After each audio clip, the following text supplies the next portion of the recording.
Hello, hello, and welcome to Latinx YC, where some badass Latinas are discussing all the bad, the good, and the ugly of U.S. politics from a Latino, Latina, and Latinx perspective.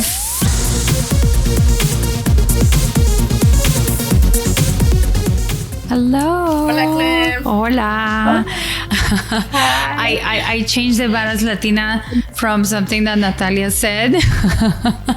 My name is Clemencia Herrera, and I'm the founder of Moira Studio, a cross-cultural agency that works with progressive political campaigns, organizations, and advocacy initiatives to engage with Latino audiences how they deserve, which is in an authentic and caring way. And I'm Cecilia del Cid, an environmental and social justice practitioner, an immigrant from Guatemala, so Latin American, community weaver, and also working on media. And today we're very excited about our special guest. It is Dr. Natalia Molina, and she is a distinguished professor in the Department of American Studies and Ethnicity at the University of Southern California. So West Coast energy here today. Her research explores the intertwined histories of race, place, gender, culture, and citizenship, right up our alley. And she is the author of the award-winning books, How Race is Made in America, Immigration, Citizenship, and the Historical Power of Racial Scripts and Fit to be Citizens, Public Health and Race in Los Angeles, 1879 to 1940. Her most recent book is A Place at the Nayarit, How a Mexican Restaurant Nourished a Community, on immigrant workers as placemakers, including her grandmother, who nurtured and fed the community through the restaurants they established, which served as urban anchors. Such an interesting book. And this kind of book like collection. Yes. You know, as we were preparing for this podcast, we were reading about you, and we just thought the content that you've been creating with your books is so relevant to what we have been discussing for so long in these episodes, because belonging to a place is sort of the first step about, in trying to do something else and do something for yourself and do something for the community. If you feel like you're separated from something and from the place that you live, obviously you're not gonna. It's sort of like if you're not in your house, you're not gonna tend to it as well. You're not gonna, decorate it, that kind of thing. So to us, it always felt like, Latinos, if they didn't have a sense of belonging, then they weren't really going to, be active in their community. So we thought that, it had a lot to do with it. So, but I'll let you sort of explain a little bit of the summary of what the book is about. Love the fact that it's about your grandmother. So if you could, give us a little bit of a summary and about your book. Sure. So I'm going to start with what you just brought up, this idea of belonging and how place is central to it. I think you just hit the nail on the head. This is something that political scientists study.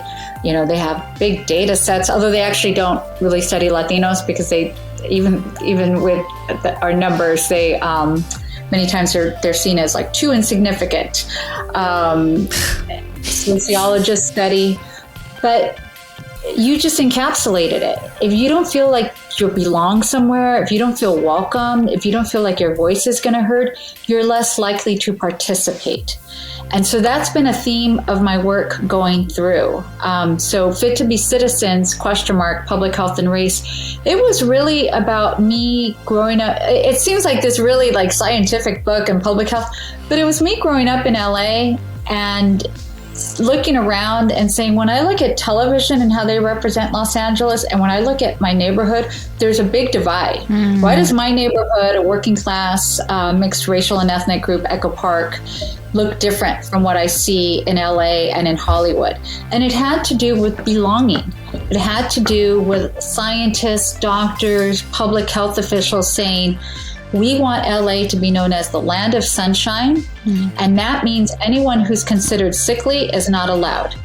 And we know that Mexicans, which is the largest group of Latinos immigrating at this time, so Mexicans are disease carriers, they're genetically inferior, they're biologically different from us.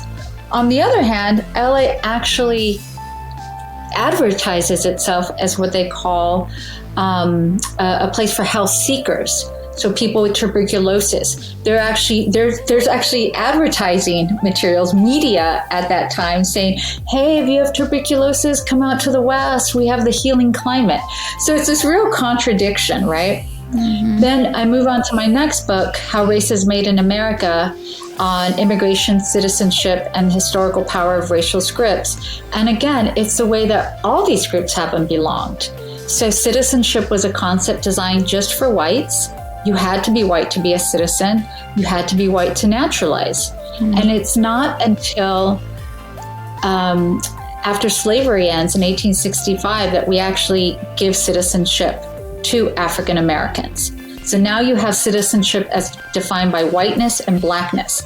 In between those two, that time of America's founding and African Americans getting citizenship, Latinos kind of sneak in there as citizens because the U.S. went to war with Mexico and got a third of its land through the Treaty of Guadalupe Hidalgo in 1848. And to take the land, they had to take the people. And people were like, what are we going to do with these Mexicans? I'm like, I guess we have to give them citizenship. What are you talking about? We only give citizenship to white people.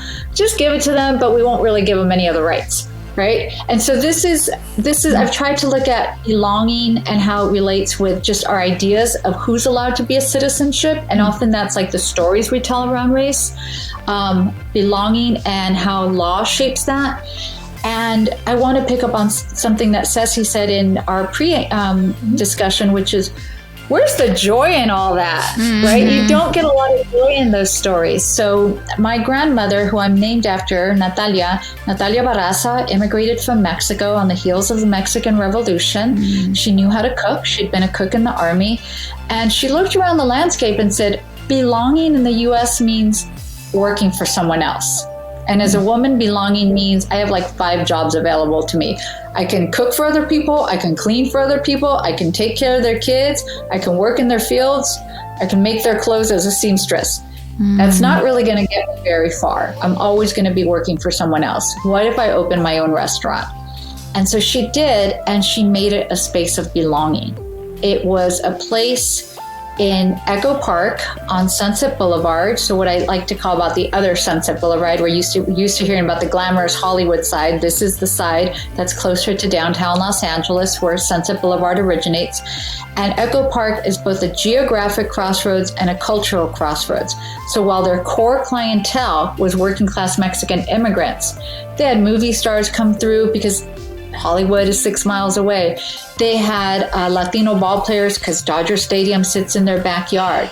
But the core was Mexican working class clientele where they felt they could belong. They could come after work, get a beer and a taco. They could come on Sundays. Moms could take the day off. They'd dress their kids in their Sunday best.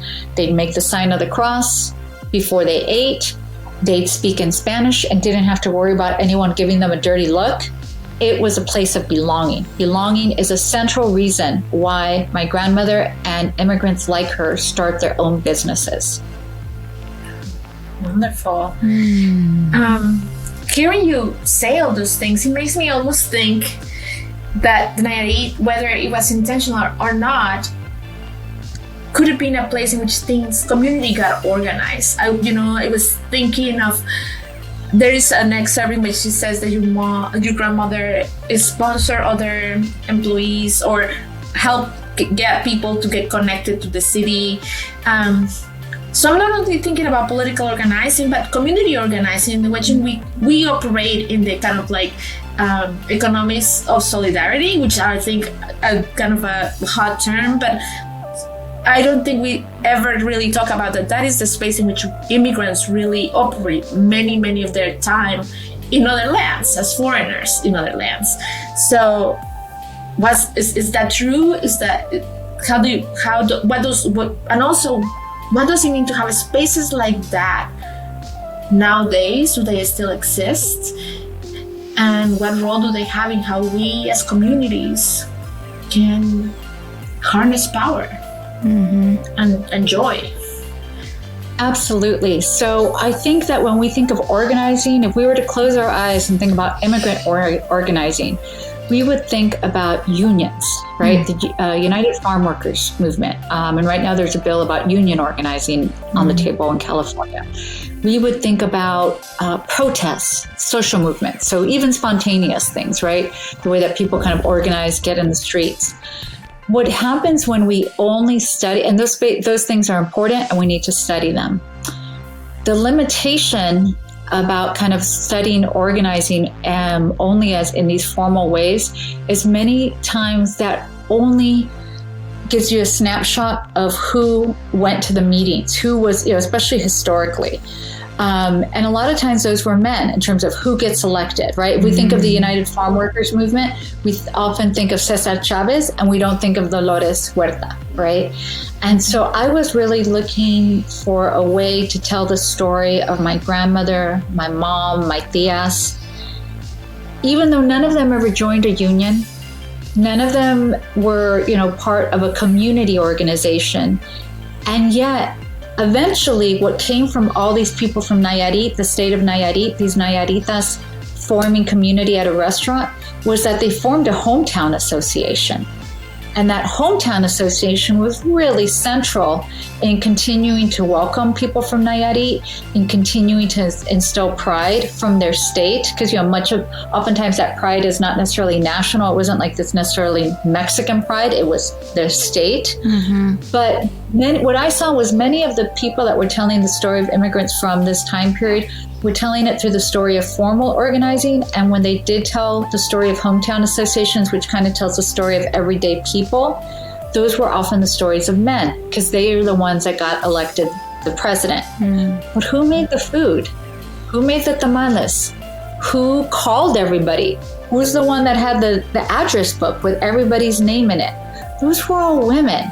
And so this is the organizing that needs to be done for that to happen.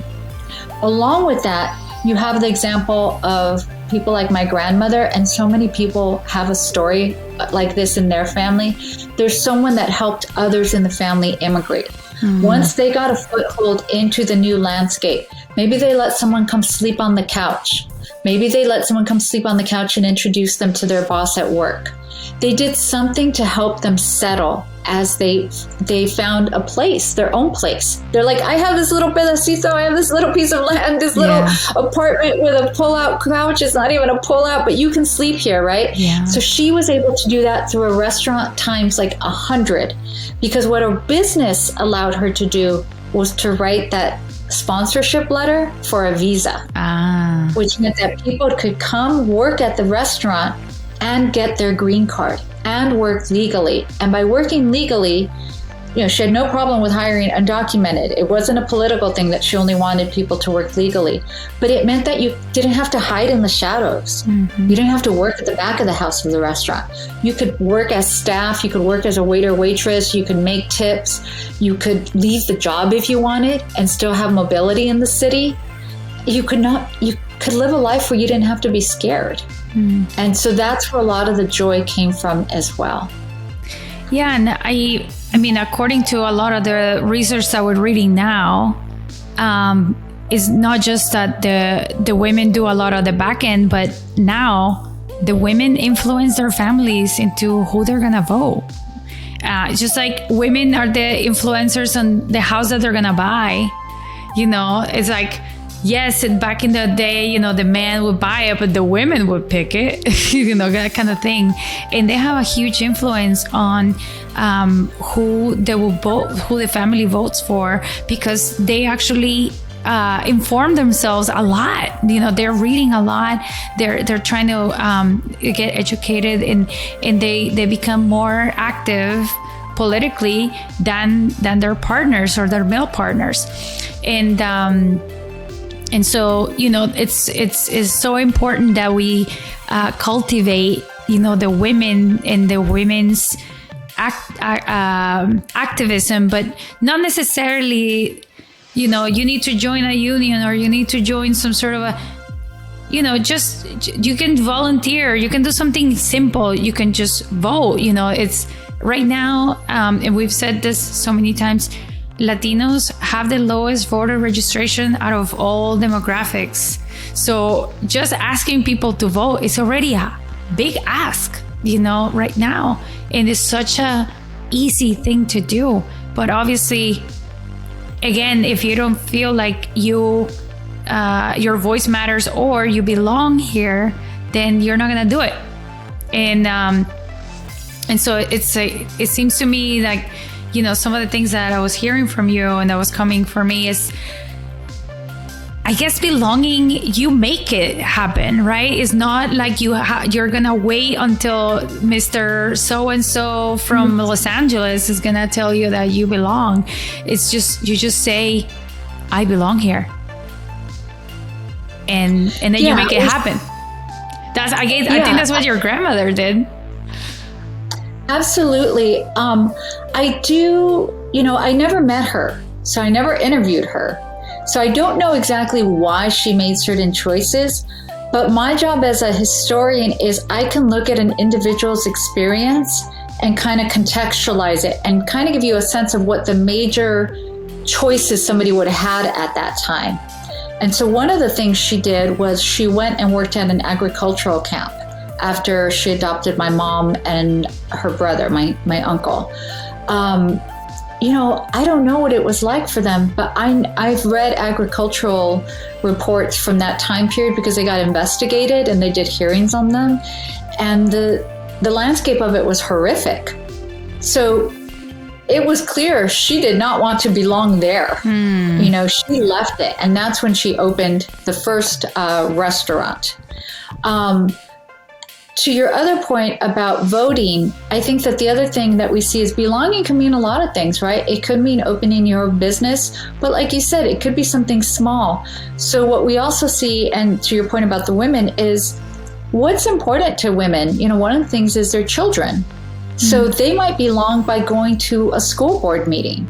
They might belong by going to a PTA meeting. They may form organizations in their community through making sure that their kids are getting the resources they need. We also see it with renters, that they aren't taken advantage by their landlords. During the pandemic, we saw that the efforts around COVID to get people vaccinated and to test, etc. The ones that were most successful were not the ones where just a health organization came in and said, hey, we have vaccines.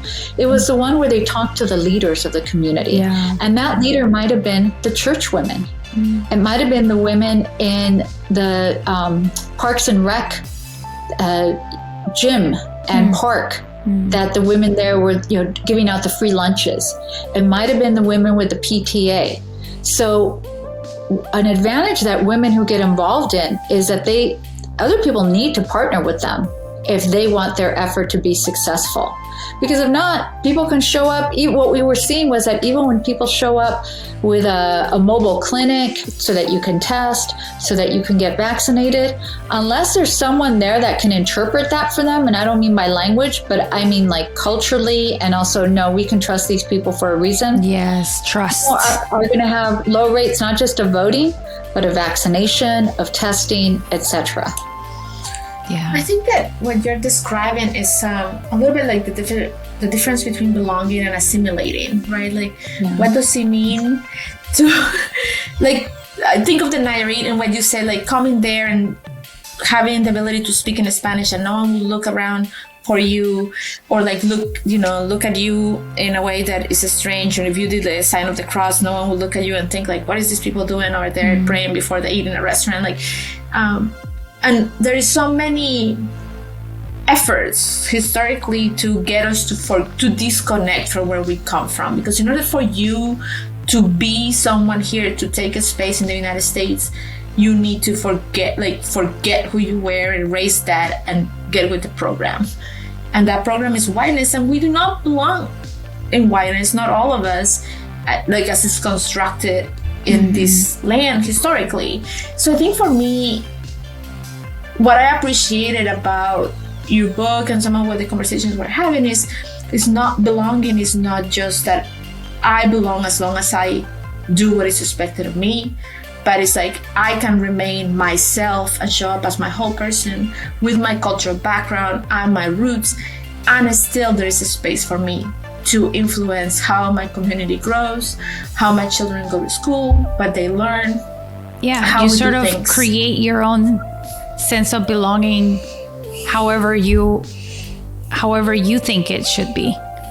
Like nobody should dictate how you feel like you belong but at the same time there needs to be the space for you to feel that way, because if for so many years so many of us have just felt like we didn't, and so many people told us we didn't.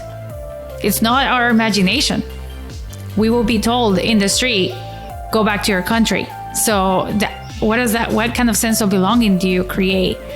We sort of have to just power through it and create whatever we think it's because we do belong, no matter what other people say.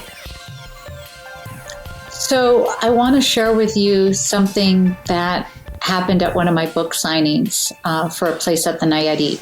And so I actually started a newsletter to talk about exactly what you're talking about and how people share their stories that illustrate what you're saying. So if you go to my website, nataliamolinahd.com, at the bottom, you could sign up for the newsletter if you're interested. And what the newsletter is trying to do is capture the stories that I learned as I'm talking about the book. People think like, oh, you wrote a book, you know everything about this topic. But what's fascinating is it's not just in the writing, it's in the receiving, right? How have people received the book? What stories do they have to tell now? And so Ceci brought up the notion of there's a difference between assimilating and belonging. And so I was getting the kinds of questions you're asking me in different forms from different people in the book readings. But then I did a book talk at a bar in Boyle Heights. So it was a totally different crowd than you would find like at a bookstore or at a museum. It was an older Latino crowd, like 60s, 70s. And many of them grew up during the era of assimilation. Some of them didn't speak Spanish. And so they were saying, Natalia, now that we know this, we never knew this history. We never knew this history because, we certainly didn't learn it at school. And then our parents wouldn't tell us this history because it was a painful history. And this is what we forget, that there's not only silence in the larger world through the media around Latinos. I mean, you two are the media experts, and I think it's like 4% of speaking roles in the last 5 years have gone to on-screen speaking roles have gone to Latinos. Like, we don't have voice, we don't have representation. When we do, it's often playing, a villain or stereotype in some way. And Gorilla, or playing gorillas or drug dealers or things like that. Yep.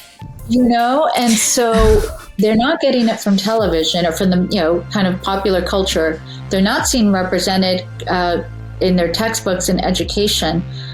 They're not getting represented even in their own homes because sometimes parents had a silence around their stories. So for those that grew up during that era of assimilation, they don't know these histories. So they want to belong. They're asserting their belonging in some way, but they don't do it. They can't do it in such an informed way. So they're asking, like, what do we do now? And one of the things that I do in the book is I talk about my grandmother's dishes because I didn't know her. So as a historian, I say I use material culture to, read my grandmother's story. But what it is I can look at the things she had and try an educated guess, right, of what she was like.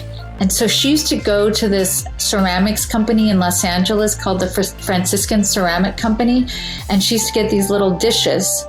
It's those ones where like with apple pattern, like if you watch I Love Lucy, Lucy Ricardo has one, hers are Ivy, and I Love Lucy is one of the ways that I learned to speak English. It was a show that I watched over and over, and then there'd be some Spanish in there. So that's how I kind of learned how to speak English. And my grandmother would get those dishes. And to me, it's like, here was someone who was kind of buying a piece of the American pie, the American dream, not because she wanted to forget who she was. She named her restaurant the Nayarit. Yeah. She was, and that's like a very indigenous name. She was never going to forget who she was from. She also wanted to show her belonging in the U.S. as well. Yeah. Absolutely. How do you think? I guess Clemencia and I always think about when we have these conversations about how are we trying to encourage our community to take a space, to make a space for others, that to be trailblazers as you move forward, and if you've had it difficult, to make sure that someone behind you doesn't have it as difficult as you do. And I think sometimes we don't always do it right, but that's the intent. And the intention is as we think of, as I say, I spend a lot of time thinking about power and political power and just community power, and taking power away from capitalism and other systems of oppression. How is it that in community I can fulfill my needs? Are there any thoughts and reflections that come to mind for you about how in this, we're midterm elections, we are the second largest bloc of voters, and we are not even registered to vote, and we don't, how are we ever gonna, how do we build coalition? How do we do with other groups? Yeah. Where does that? Not only are we not registered to vote, but we're also very divisive in our own, within our own demographics, the rich and the low income, and the, dark skin, and the colorism going on, and the Mexicans against the Colombians, and the Puerto Ricans, and there's there's so much division among ourselves. Yes, absolutely. I mean, one of the things that I talk about in my second book, the How Race is Made in America book, is this concept of racial scripts. And so the concept of racial scripts is showing that the racial attitudes towards one group are often shaped by the racial attitudes to the group before them. So if you look at something like citizenship, and I had mentioned, going back to our earlier discussion, citizenship was shaped by this understanding that it was only whites that had citizenship. And then when blacks got it, it was like a second class of citizenship, right? That's why we had the creation of things like Jim Crow laws that said, segregation's okay. I mean, even things like,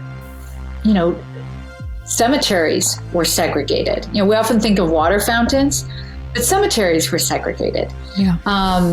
Pools that, African Americans couldn't go swimming until the day before the pool was drained.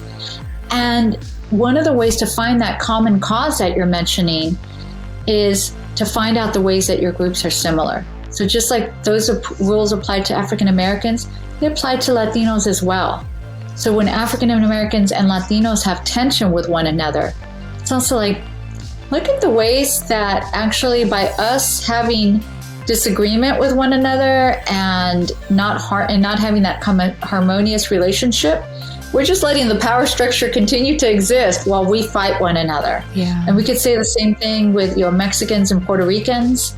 When Puerto Ricans were admitted to citizenship finally in 1917, even though the U.S. annexed them in the war with Spain, and they aren't admitted as citizens until much later, but it's still a second-class citizenship, even by the fact that they couldn't, vote, and all these different things, right?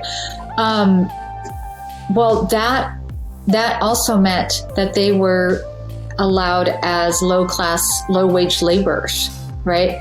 So, Mexicans and Puerto Ricans have a lot in common there. We could go on and on. So I think part of it is we need to be able to talk to one another to see what we have in common. And we're only going to talk to one another if we're in the same spaces, be they churches, parks, PTAs, walking the perimeter of a park, restaurants. restaurants, all these things. That's when we're going to find community. That's amazing.